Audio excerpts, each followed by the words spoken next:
Hello, this is Allie. I'm from the Benicia Public Library, and today we are talking about thaumatropes.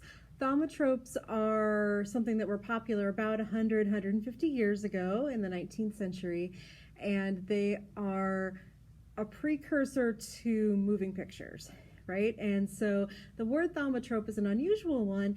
It comes from a Greek word that means quick motion. Okay. Or really a pair of Greek words.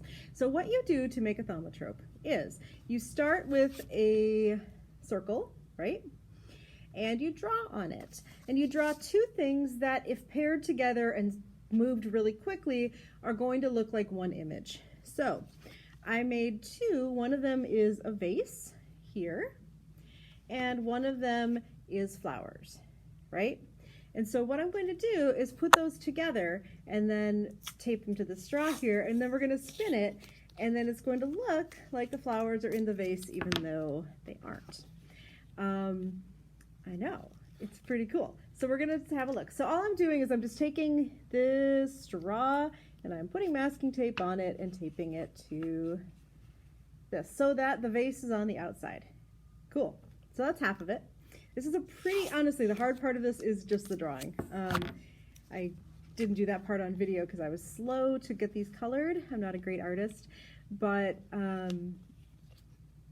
yeah, and then the second one, I'm just making a tape circle here and then attaching it to this. And you want to kind of be thoughtful about how you put these on so that they are oriented pretty much the same way. So the flowers for me are on the top, the vase is at the bottom. And then if I spin it,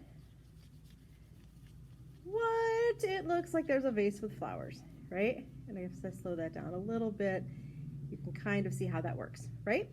Okay, so that's one. I'm going to I made two, so I'm going to make one more just to show you kind of the fun of thaumatropes. So this one, I have a bird, right? And so that is going to get taped to a straw, and again, all I'm doing is just throwing some masking tape onto the back of a piece of paper. I think, mention that I tried this with glue sticks. It was much harder. You can do it with glue sticks, but you have to hold it for a long time, and you have to have a pretty good glue stick to make it work. So because I'm a little bit impatient, I used a masking tape instead.